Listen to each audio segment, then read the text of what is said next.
Master Beat.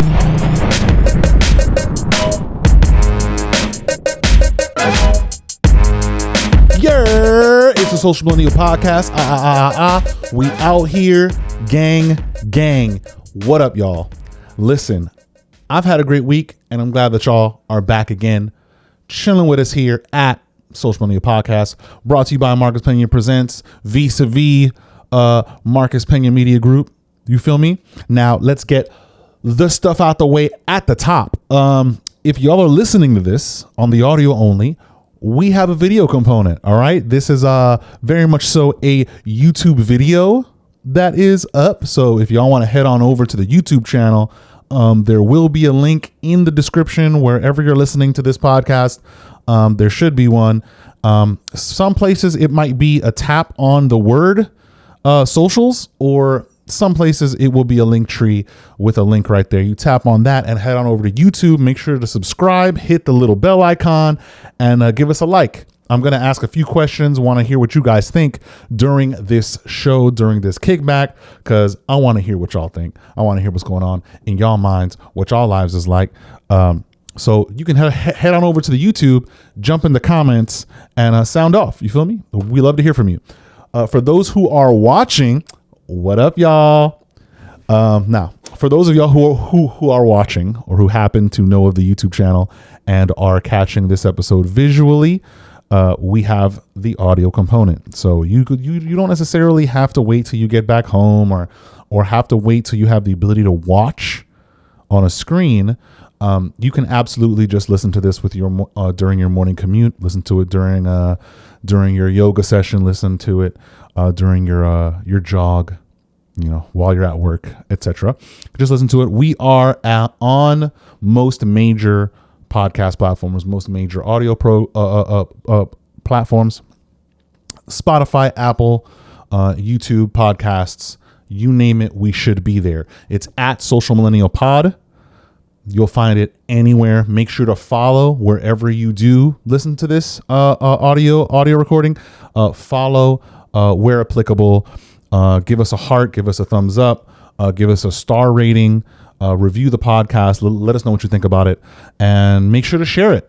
All right, y'all. Those are probably the best ways to support what I got going on here, to support this little kickback. Is just like, follow, subscribe, review, comment, and share it. I mean, that does the show a huge service. Thank you so much. You don't even have to spend a dime. You feel me? Now, for those of y'all who are a little bit old school, or maybe you're in your cubicle and you want to partake without necessarily having to deal with your phone, etc., and you want to enjoy the podcast on your computer at work, there is a homepage link in the description as well. Make sure to tap on that. It might be the word that you have to click on. It might be an actual link, depending on the platform that you're finding us on, and you will be instantly taken to a web browser landing page that has all of the episodes featured there, all of the audio formats, and all of the other, clickable, tappable icons to hit the Facebook, hit the IG, and hit the rest of the platforms that we're on. For social media, if y'all like that, if y'all are into that, if y'all are into interacting as a community, we are on Facebook, we are on Instagram, and we are on TikTok. Head on over to those three. Follow. Instagram is pretty popping. I do a lot of meme dumps over there. Drop some clips from the episode. Make sure to go over there, follow, share, comment, like. You feel me? If y'all are on Facebook, I know Facebook's washed, but definitely go over there for those of you who are on Facebook and follow the Facebook page. All right, y'all. Thank you so much. Again, socials, there will be a link. Homepage, there will be a link. We have merch. So if y'all want something with Social Millennial Podcast logo on it, y'all want to rep Social Millennial Podcast, we out here, gang. Click on the merch link in the description of wherever you're at, whether it's video or audio. There will be the links down there. And also for those of y'all who want to contribute a little bit more than the likes and the follows and the views, the view counts, etc., and the shares, there is a paid option. If y'all want this platform, this sort of show to grow, You feel me? 2-3 camera setup. I've got about 2 or 3 shows in development that will be coming under the banner of Marcus Pena Media Group. Absolutely. There is a link in the description to the Patreon. Now, we offer a bonus episode that is a paid episode. Jump on that. It will be a bonus episode. Link in the description as well, anywhere you're at, whether it's the YouTube channel or any of the podcast platforms. And you can head on over there. We have 2 tiers. The supporter tier, maybe you don't want the extra content, but you just want to show that you support what we're doing here and you want us to grow and maybe in the future be featured at the ends of these videos slash audio presentations. I mean, dollars. We're talking about single digit dollars. I'm not charging anything like Netflix prices, Amazon prices, dollars, single digit. And then we've got the We Here tier, which is where the bonus episode is currently being hosted. So if you see on the audio and on the video format of this on those respective platforms, the numbering of the episodes are kind of staggered, is because the bonus episode is over there. So you want the full dose of Social Millennial Podcast, the full dose of Marcus Pena Presents. You got to head on over to the Patreon and jump on one of those membership tiers. Now, we do offer on the shop tab on Patreon, we do offer the episodes piecemeal. So if you want to purchase them, you can do that, but I wouldn't advise that necessarily. It's a little bit more expensive there, especially if you're on iOS and you're engaging with Patreon. iOS, Apple adds a whole bunch of extra fees to their stuff, so it ends up coming out to be pretty expensive. So I would say hop on over to the Patreon, click on the memberships tab, either become a supporter or hit that We Here tier. Again, both of them are dollars. We're not single digits. Where Amazon Prime Video and Netflix and all of them have jacked up their prices, and Disney Plus as well. My prices are like half of theirs, probably less. I haven't really checked, but it's more than likely it's less, a quarter. So go head on over there if you so feel inclined to bless your boy. Pull up over there. Now that that's out of the way, how was y'all week, y'all? Because I can't complain. My week's been good. You feel me? I've got a few events coming up that I'm going to be pulling up to as of recording this episode. Tomorrow, I'm going to be filming, which is great. I'm back on set. We out here, gang. It's going to be a modern project, so I'm not going to have to do a whole bunch of hair and makeup and wardrobe and fittings and all this. So I'm hype about that. It should be a pretty cool, relaxing experience here in the city. So I am hyped. There is another role that I was going for or am going for that I put in for, that I submitted for, that absolutely called me back this past week. So I'm pretty hype about that. The music coordinator reached out to me directly, called me for this feature film, and I'm like, okay, cool. So I'm hoping that I get this role, that I get this part. But we'll see. You know, I'm not the only one going for it. I'm not the only one in the running. It's just great to, get to that final step and get submitted, get put forward by the music coordinator directly to the director of the movie to see if he wants me to be there, if I'm the guy, if I'm the fit. So, I want to say fingers crossed, but I don't be believing in that. I'm just hype about it. I'm hype. I had a good week. A lot of transitions in my musical director gig, but that's okay. We're rolling with it. We're moving with it. The Lord is going to bring around who He brings around, and I'm here for it. I'm haven't been too pressed this week. Really into getting my work done. Really trying to just be on it 100% and not get distracted, and it's been working. So I'm pretty glad for that. But yeah, let me know how you guys' week has been going, in the comments, please. We want to hear from y'all, whatever it is, highs, lows, lefts, rights. We're here for you. We want to listen. What are you guys doing for a living? What are you guys hoping for? What are you guys aspiring to? You feel me? What are y'all's goals?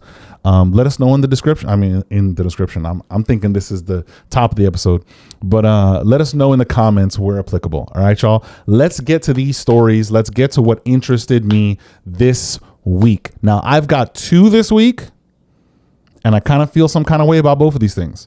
So we're gonna get in it. Now, I don't remember if it was last week or the week before the Patreon episode. We were talking about Ronda Rousey. If I'm not mistaken, it was on Patreon. I could be wrong though. I'm doing all of these. I'm going through all of these stories. I don't always remember, but a little bit more Ronda Rousey weirdness. Little bit more. So this is according to NoDQ.com, right? Because Ronda's making her rounds right now because of her memoir. Let me make sure this is recording. Hold on. Because of her memoir? Yeah, we're good. Because of her memoir dropping, I guess, her autobiography, something like that. So she's trying to promote it. So she's starting to like say a whole lot of clickbaity things, a whole lot of controversial things all of a sudden. We talked about how she's kind of trying to cop out of her absolute crashing and burning emotionally and mentally as a competitor in mixed martial arts, and trying to put that on her having concussions. It's like, sorry, the heart of a champion. No, concussions don't stop you until they stop you, basically. But we talked about that in a previous episode. Go ahead and check that out. I was really upset about it. But anyway, this is Logan Paul issues response to comments made about him by former WWE star Ronda Rousey. As previously noted, former WWE star Ronda Rousey gave praise to current United States champion Logan Paul, but then stated the following during an appearance on Steve-O's Wild Ride, or Steve-O's podcast. Quote, "I wish I was allowed the time to rehearse that he gets.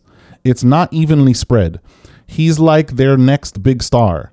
They are rolling out the red carpet. It goes to show that if you give people the time to rehearse and the resources, you can do amazing things. It's frustrating that everybody doesn't get that treatment." During his Brother Jake's podcast, Logan issued a response to Rousey. Quote, he goes, "I want to approach this from a real mature standpoint because I like Ronda Rousey.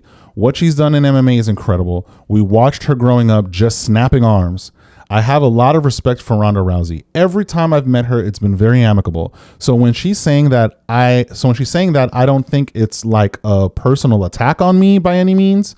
I don't feel she's coming after me. I feel she's maybe using me as an example to express her dissatisfaction with how she was treated in the WWE. But I can't speak on that because I don't know how she was treated." End quote. And then quote, "I don't think she's a hater. I think she might be unhappy with how her run in the WWE went, but I don't know anything really about that. All I know is how I work in the facilities and time that I've been given to make my matches as best as possible, because I think the WWE recognizes that when I put on a good match, which will happen every single time I perform, the outcome and the reaction of the fans is immense. It fills the audience, and I think I've proven my value both in and out of the ring, on the mic, wrestling. The impressions that I'm delivering the company are second to none." And, I usually don't think this or don't feel this way about either Paul brother, but that was pretty classy. Instead of directly attacking her necessarily, instead of directly, trying to put her down or trying to do this back and forth with her, he gave her flowers, just like Holly Holm did when she responded, gave Ronda her flowers and kindly said, we're going to move on from that. Gave her flowers and said, I can't even really speak to what she's gone through because that's her experience. I can only speak to what I'm doing and how I'm doing the best with what I have and I've been given. You feel me? Now, why I feel some kind of way about this is because in the same vein that she essentially tried to or attempted to steal the clout and pull the air out of Holly Holmes's sails in terms of beating Ronda Rousey. I mean, whooping her. I mean, putting on a masterclass in movement and striking. And even taking down Ronda Rousey, Ronda attempting to take all of the wind out of those sails from Holly Holm's win, in saying that, she was concussed when she came in to fight Holly Holm. She tries to do this here too. I mean, yeah, she's gonna try to be kind of controversial because she wants people to look at her so then she could sell her book, because she's gonna be on the podcast and doing the media run so that she can sell the book, get people to buy it, get people to read it. But yo, come on now. Ronda, you did what you needed to do. You copped out of mixed martial arts, basically. Tried to come back again, failed again. We talked about this like extensively in previous episodes. Why I understand that is. And then got a second chance in being in the WWE, and did what you could do, and then we're done. And that was that. Now she wants to compare herself to Logan Paul, but there's no real comparison. Like how? So she's gonna attempt to try to take away from the idea of Logan Paul working his ass off to get to where he is. You know, because it's one thing to be given the opportunity. It's another thing to jump on it with reckless abandon and do the best that you could possibly do, and just end up being a really good athlete. You know, Logan Paul is an athletic guy, and turns out he threw himself at this, and here he is now. You know, it helped that he had the eyes on him, of course, because this is entertainment. This is sports entertainment.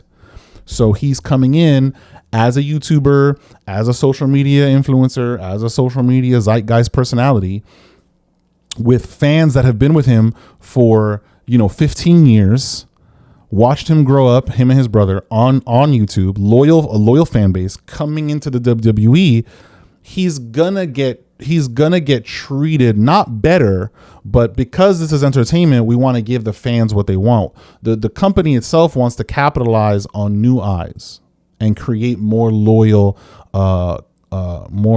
partakers of their entertainment, of their show. Similarly with Ronda Rousey, when Ronda switched over to WWE, that's what they wanted too. And she had this whole thing. It was all about Ronda coming. And I remember her moniker in mixed martial arts was Rowdy Ronda Rousey, right? So when she came to the WWF, or WWE, my bad, they did this whole storyline where she dealt with Roddy Piper, because that's his name, and how he passed that on to her, and she came out sort of with a reworked version of his persona, and they had a whole story arc about it. She was really a main attraction at the time. So I don't understand why she's, aside from the book, like, why would you put down Logan? Like, everybody's experience is going to be what they are. Y'all were both, in your own regards, they both had their own installed fan base. Logan had to learn from the ground up.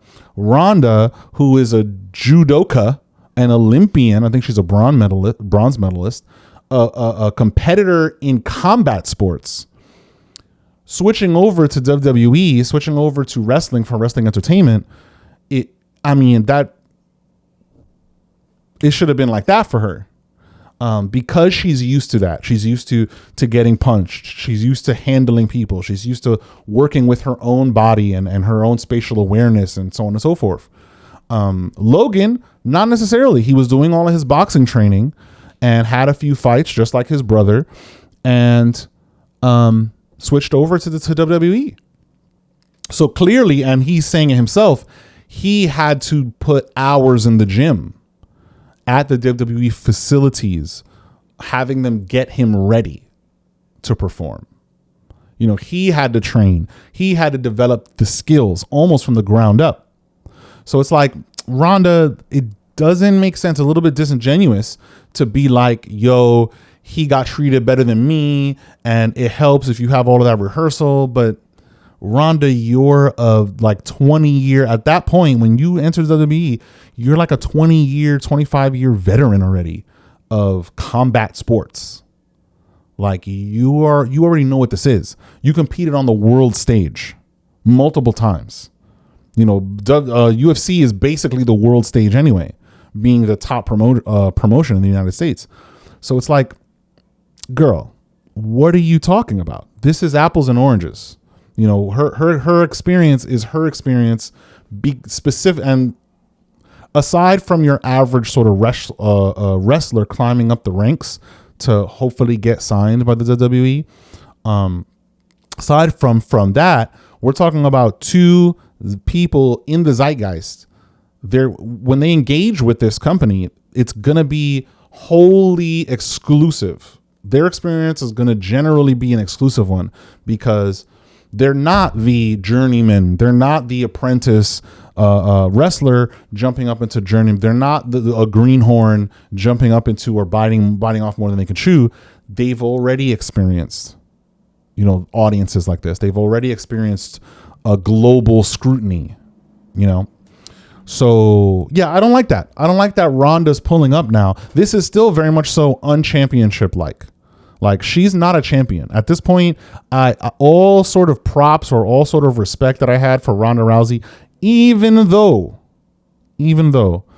she pulled up to fight Holly Holm unprepared, even though she underestimated Holly Holm, even though she got beat up by Amanda Nunes real bad, they had to stop the fight first round. Even though she was dumb enough to continue to trust Edmund Traverdian and not change her camp and not go, and her mother was telling her to get rid of this guy. This guy he doesn't know what he's talking about, but she stayed with him. I still respected her. She went to WWE. I still respected her. I think that was cool. I think she got a second chance. You know, I understand maybe not really being up to or being strong enough to live up to the scrutiny or to stand up to the scrutiny, to stand in the middle of scrutiny, maybe not being mentally strong enough to take such a devastating loss. You know, you weren't championship material. You were given the champion, you were given the title, and then you had to defend the title. And she defended the title until, you know, she got lazy. And it happens to champions. You know, very rarely are you going to see a champion who, after a few title defenses, are still as hungry in the gym the same way that they were when they were climbing the ranks. That's very rare. I mean, it even happened to Amanda Nunes, the bantamweight champion, who fought Juliana Pena and lost that first fight and lost her title. And she didn't give it the time that she should have. She wasn't as hungry as she should have been, and so on and so forth. It even happens to the best. And Nunes is regarded as one of the best to ever do it, among the best. She's among the John Joneses. She's among the GSPs of the world. You know, she's among the best in mixed martial arts. I mean, easily top 5, top 6 to best to ever do it. And even she did that.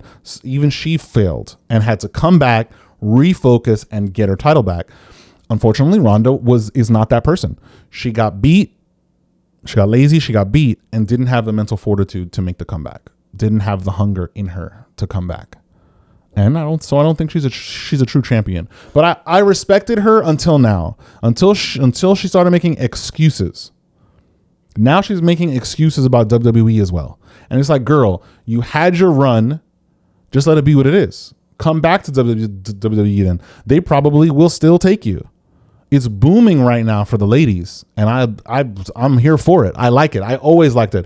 I always wished that WWF had more lady wrestlers. There may not have been that many who wanted to wrestle and wanted to get, you know, to the height of the WWF at the time, WWF, but I still enjoyed it. I liked that aspect, having ladies there too and seeing ladies do their thing. And I so like it now that we've got such a plethora of lady athletes that are killing it and representing various cultures, various body types, various wrestling styles. I'm here for it. I'm just hype about it. But yeah, I really don't like the excuses. I really don't respect her anymore. Like, even WWE, you're going to come at Logan Paul of all people. Millions of followers on social media, Logan Paul, known around the world, Logan Paul, you're going to say, oh, you're going to be upset because you're experiencing in the WWE, or the timing that they gave you is not the timing that they gave him, who is a greenhorn. You know, he's new, he's a noob, he's a rookie, but just a really good athlete.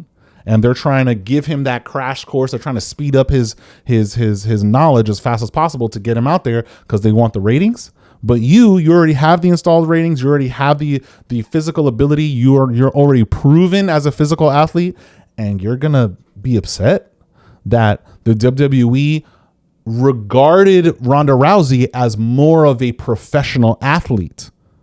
So I'm sure they didn't think that she needed more time because she was probably doing well. They were going to have her wrestle in a specific kind of way and just moved like that. But then be upset because this guy who's not a proven physical athlete over many years needs to have his hand held. That's really what it is. He needed his hand held because he needed to be guided more than Ronda. Ronda's a professional physical athlete over many years. So it's wild that she then tries to paint it like, oh, I got slighted.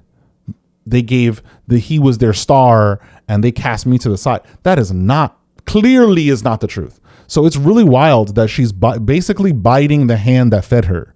She did that with the UFC, talking about how she hid her quote unquote, she hid her concussions from the UFC and the gaming commissions of the various states that she did her events in.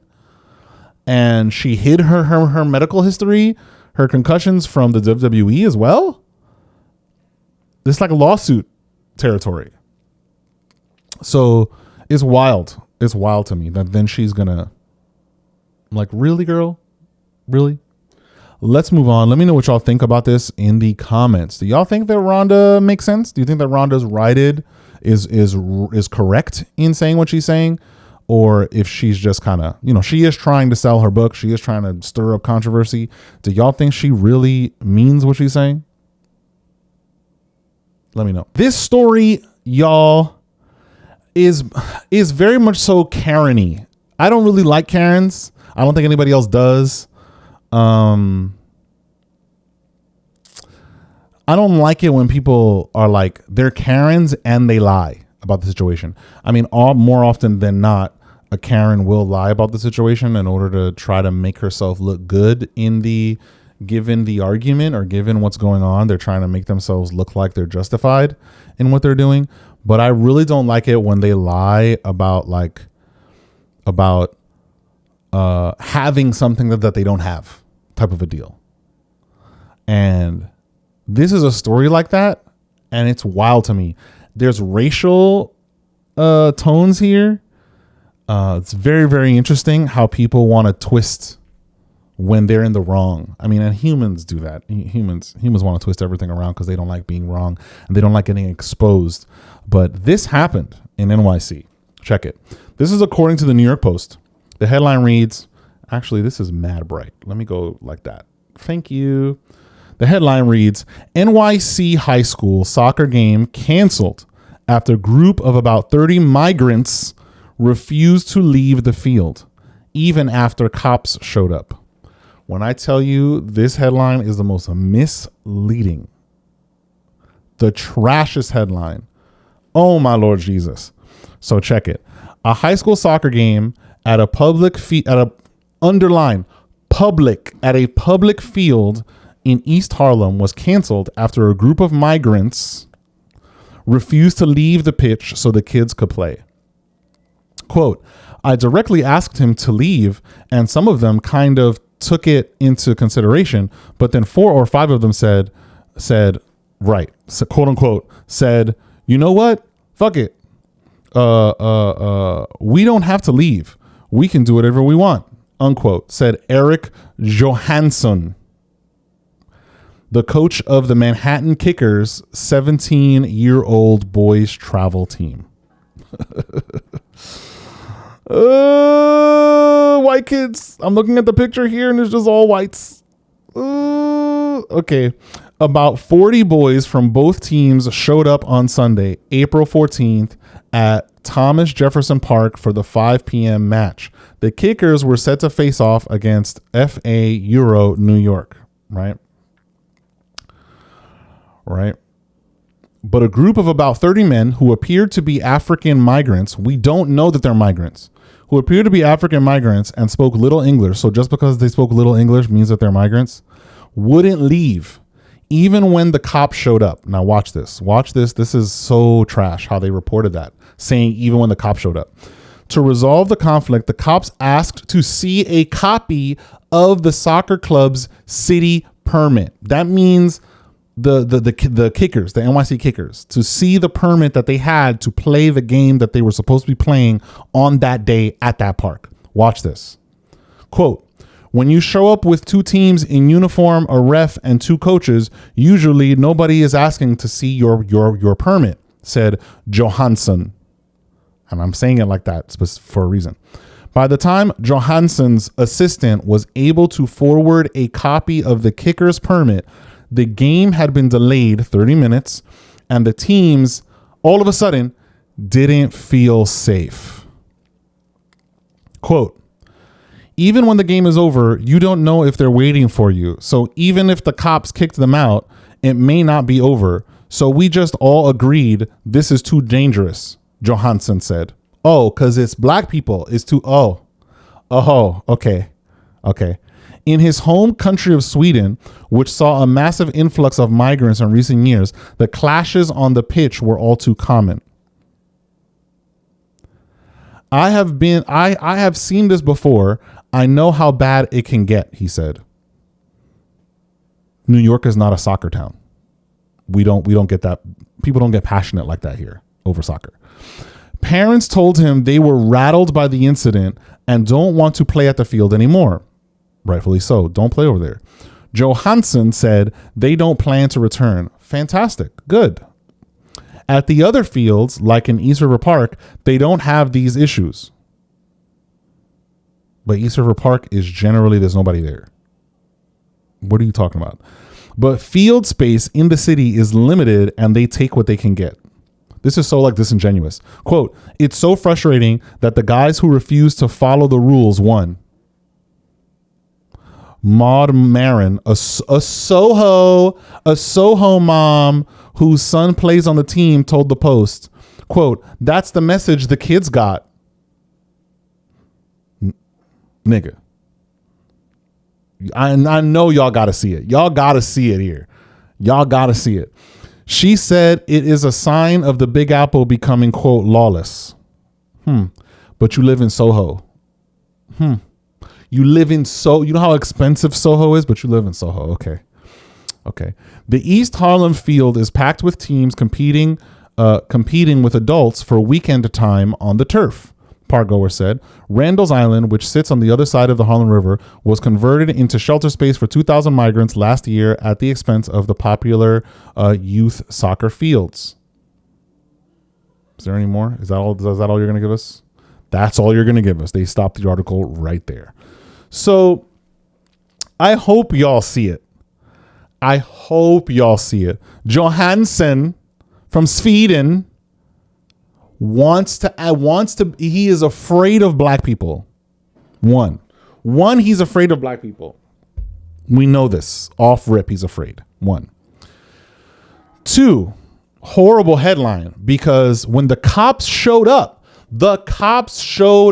and asked them for their papers, asked Johansson for his permit, and Johansson had no permit. I don't care what anybody says. That nigga didn't have no permit. Because if you take mad minutes, because they were like, oh, it's 30 minutes delay, mad minutes for your assistant to pull up the permit and then still go, oh no, it's unsafe, so we're not going to do it. Then why'd you waste the time calling the police then?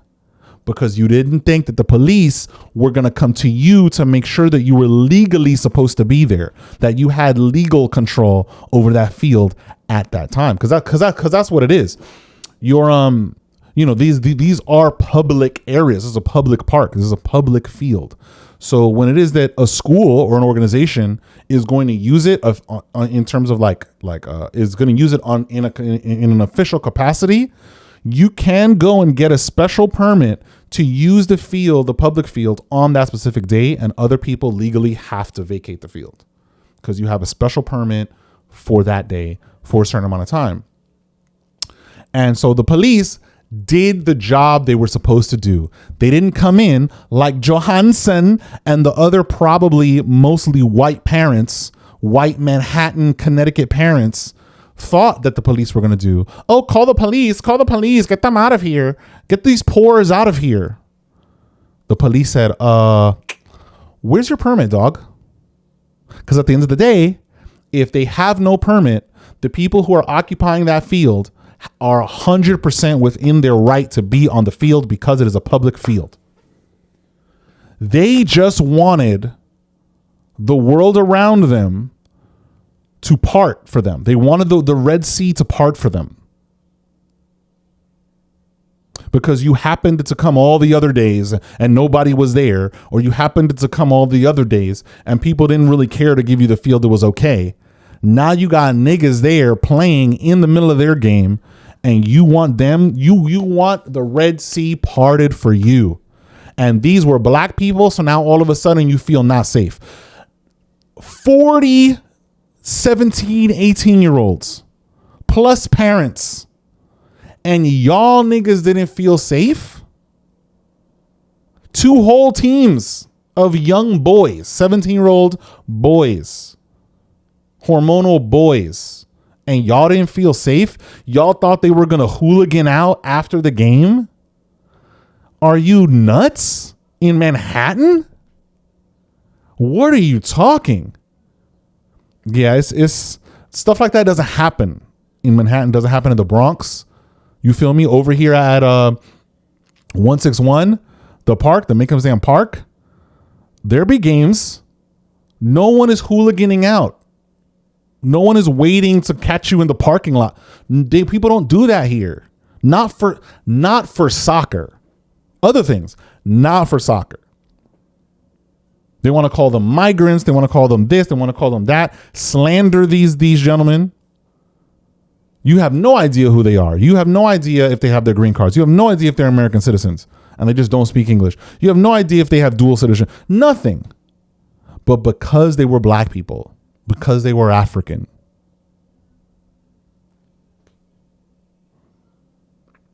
tight. Now, it would be different if Johansson had the permit, showed the police the permit, because the story would have said that. We showed the police the permits, and then we changed our mind to not take them off the field. But it was not. The dude even said, oh, you think that, they see the uniforms and they see the this, and no one's going to ask for the permit. That means that they probably had a permit before, but because they kept seeing that they would show up and nobody's there anyway, or they kept showing up and people would just kind of move out of the way and let them do what they're going to do, they stopped doing their due diligence in getting the permit. So they would just show up to the park and think that it was sweet. So now they pull up to grown men like, nah, we were here first. I don't know what y'all talking about. Y'all could go do whatever y'all doing. And thinking that people are just gonna, not thinking that people are just gonna, expecting them to. Expecting grown men to go, oh yeah, go ahead, sure. It's a public park. They have rights. So then the Soho parents, then the Connecticut parents and the Midtown parents, you feel me, are appalled and scandalized. Because the people that follow the rules, no. Because if y'all were following the rules, y'all would have, the coaches would have had their permits ready to go. When they called the police, it would have been a matter of who has a permit to be here and who doesn't at this time. Oh, y'all don't, playing their game, y'all got to step off. They'll be done. They're supposed to be done at around 5 or 6 or whatever it is, and y'all can have the field again. But this piece of paper says that they're supposed to be there according to the city. So if y'all want to have a problem with that, then we can have a problem with that, and we'll call through 3 more units, and we can have a problem. That's what would have went down. So it wasn't that, the people following the rules, lost. It was the people, to the white lady, of course. Would they have to be all good and nice in this situation? No. Y'all were the bad guys trying to encroach on a public space without a permit. That's just what that was. I do not like that the New York Post reported it like this, but then again, I have a whole bunch of other episodes that talks about mainstream media be trash.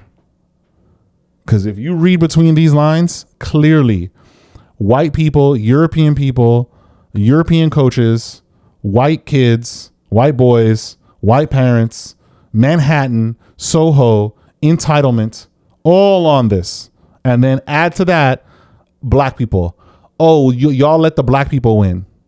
We mean we are worth more than they are. That's what I see. That's what I see. Because you can't just be decent people. Y'all can't be decent human beings.